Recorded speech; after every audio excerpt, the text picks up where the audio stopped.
What's going on, football fans? Welcome back to Touchdown Kingdom. The AFC East is possibly the biggest question mark of a division in the NFL. Every single team has reason to be excited for this season, while also having a few concerns.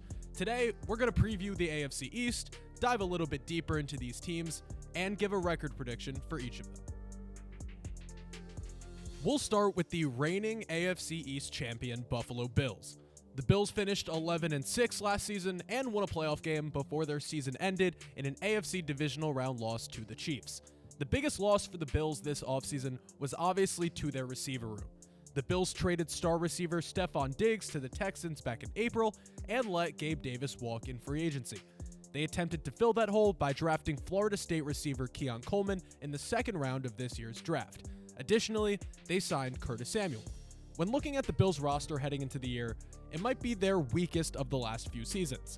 On defense, they lost some huge pieces in their secondary, like Jordan Poyer, Micah Hyde, and Trey White, but are attempting to replace them with a combination of Taylor Rapp and Mike Edwards.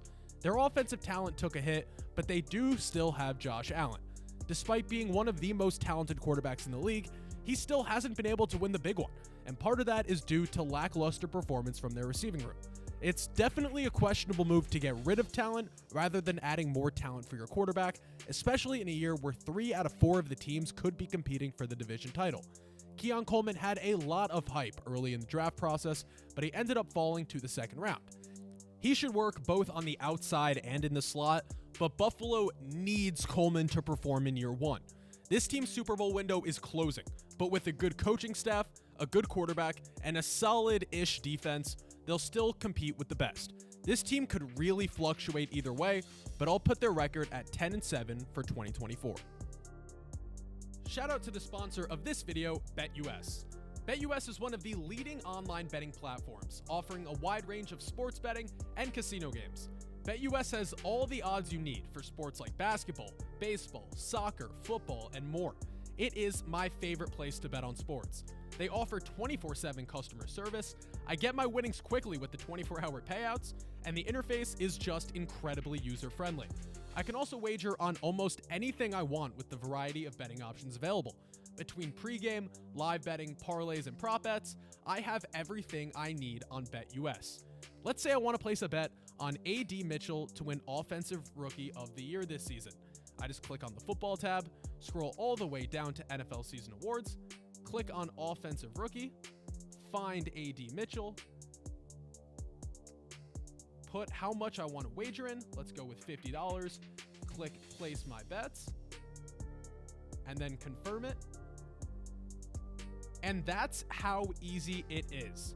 Click the link in the description for a 125% sign-up bonus on your first 3 deposits up to $2,500.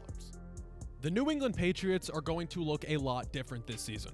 The most obvious being a brand new head coach. After finishing with a record of 4-13 last year, Bill Belichick left the team after 24 seasons and multiple Super Bowls, and the team hired Jerod Mayo. Mayo played with the team for 8 seasons in his career and was their linebackers coach for 4 years before getting the head coaching job. The team also moved off of 2021 first-round pick Mac Jones this offseason, shipping him to Jacksonville to make room for their newest first-round pick, quarterback Drake May out of UNC. May is a very polarizing player. Many think he could light it up in year one, but many also think he just isn't that good of a prospect. Objectively, however, May is an athletic player with a big arm. What the Patriots do with May in his rookie season is unknown, considering they signed Jacoby Brissett and could very well start Brissett at the beginning of the season. In my opinion, May should sit for the entire season. New England is in a rebuild, and they just don't have the talent to be competing with all the 3 other teams in the division quite yet. We've seen time and time again all the rookie quarterbacks that are thrown into the fire right away and crash and burn. Brissett has been around the league for a long time. He's familiar with New England's system, and he can be a good mentor to May. The Pats have a solid defense as well, and they have some more firepower with the return of their first-round pick last year, cornerback Christian Gonzalez, who was locked down until he suffered a season-ending injury. Either way, however, this probably just isn't the Patriots' year. Let Jerod Mayo get the head coaching experience, add more talent after this season, and give Drake May the learning experience and pieces he needs to be your franchise quarterback going forward. This year, though, I have the Patriots finishing with a record of 5-12. The Dolphins had a lot of hype heading into last season. They lived up to it, at least in the regular season, finishing with a record of 10-7 before losing to the Chiefs in the first round of the playoffs. They have a very similar team to last season, besides bolstering up their already stacked receiving room by signing Odell Beckham Jr. back in May. They also signed former Bills safety Jordan Poyer to help boost their defense. There's no doubt that Mike McDaniel is the right coach for this team. It's just a matter of Miami being able to put it all together when it matters. They have an exciting, unique offense that led to them being second in the league in points per game. Tua Tagovailoa had a really solid year with his brand new weapons, and he'll have them all back and some more. Their defense, however, will be their X factor this season. They allowed the 11th most points per game last season, and they hired Anthony Weaver, who was previously with the Ravens as their new defensive coordinator. If Miami's defense can step up and the offense keeps playing the way they did last season, they'll be one of the biggest threats in the AFC. I have their record this year at 11-6. Of all the teams in this division, the New York Jets are definitely the biggest question mark. The Jets acquired Aaron Rodgers last offseason in one of the biggest trades of the last decade.